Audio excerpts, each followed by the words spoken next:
Hello, నమస్తే, శ్రీ అకాల్. Welcome to my channel flavours by గర్తం. ఈరోజు మనం బనానా కేక్ ఎలా తయారు చేసుకోవాలో చూద్దాం. Eggless, soft, spongy. మీరు కూడా ట్రై చేసి చూడండి. ప్లీజ్ సబ్స్క్రైబ్ చేసుకోవచ్చు కదా, కుదిరితే ఒక లైక్, లేదంటే ఒక కమెంట్. ఇప్పుడు నేను బాగా పండిపోయిన బనానాస్ని మిక్సీ చేసుకుంటున్నాను, ఎందుకంటే నా దగ్గర పొటాటో స్మాషర్ లేదు. ఇన్ కేస్ మీ దగ్గర ఉంటే బాగా పేస్ట్ చేసుకోండి. ఇప్పుడు ఈ కేక్ తయారు చేసినంతసేపు ఒకే కప్ యూస్ చేయండి మెజర్మెంట్స్ అన్నిటి కోసం. ఫస్ట్ నేను ఒక కప్ ఉప్మా రవ్వ తీసుకుని ఫైన్ పౌడర్ చేసుకున్నాను.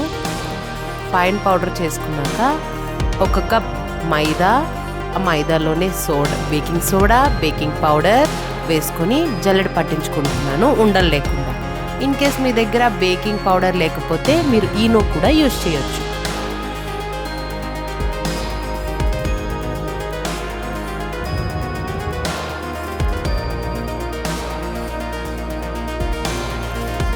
ఇప్పుడు బనానా కేక్ కోసం కోకో పౌడర్ వేసుకోండి. కోకో పౌడర్ని కూడా ఉండలు లేకుండా జల్లెడ పట్టించుకోండి.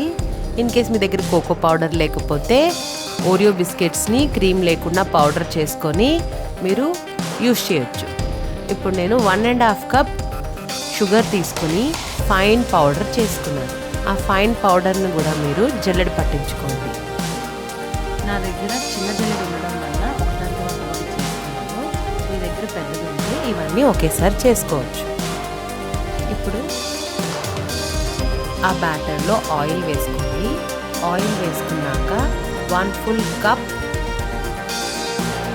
మిల్క్, దాని తర్వాత 4 big tablespoon of curd తీసుకున్నాను, ఎందుకంటే మనం ఎగ్లెస్ చేయబోతున్నాం కాబట్టి.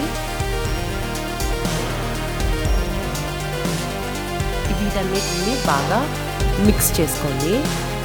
మిక్స్ చేసుకున్నాక ఉండలు లేకుండా ఒకే డైరెక్షన్లో మిక్స్ చేసుకోండి. మిక్స్ చేసుకున్నాక మనం ముందుగా పేస్ట్ చేసి పెట్టుకున్న బనానా పేస్ట్ని ఈ కేక్ బ్యాటర్లో వేసుకొని మిక్స్ చేసుకోండి. ఇప్పుడు ఒక స్మాల్ ఇచ్చిన కప్పుతో వెనిలా ఎసెన్స్ని వేసుకుందాం. మీ దగ్గర బటర్ పేపర్ ఉంటే బటర్ పేపర్ యూజ్ చేయండి, లేదంటే నాలాగా ఒక బౌల్కి ఆయిల్ రాసి మైదాతో కోట్ చేసుకోండి. కోట్ చేసుకున్నాక మన కేక్ బ్యాటర్ని వేసుకుందాం. వేసుకొని ఒక 5 to 6 టైమ్స్ ట్యాప్ చేయండి. ఏమైనా బబుల్స్ ఉంటే అవి రిమూవ్ అవుతాయి. ఇప్పుడు మంచిగా మన దగ్గర ఉన్న డ్రై ఫ్రూట్స్తో డెకరేషన్ చేసుకుందాం కేక్ని.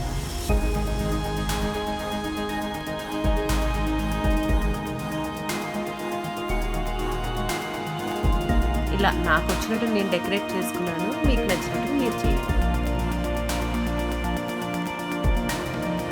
ఇప్పుడు మన ఈ కేక్ బ్యాటర్ని ఓవెన్లో ప్లేస్ చేసుకుందాం. నేను ముందుగానే ఓవెన్ని 10 minutes ప్రీహీట్ చేసుకున్నాను. నేను ఓవెన్ టెంపరేచర్ని 150 degrees Celsius వరకు, అలాగే 40 minutes టైంని సెట్ చేసుకున్నాను. ఇప్పుడు 40 minutes అయిపోయిన తర్వాత కేక్ని ఒకసారి కత్తో పోక్ చేసి చూడండి. ఇలా మీకు కేక్ ఇంకా అంటుకుంటుంది అన్నప్పుడు ఇంకొక 10 minutes బేక్ చేసుకోండి.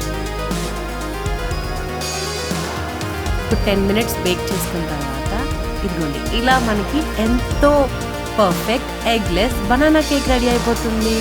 మీరు కూడా ఒకరోజు ట్రై చేసి నాకు కమెంట్ చేయండి. ప్లీజ్ సబ్స్క్రైబ్ చేసుకోండి.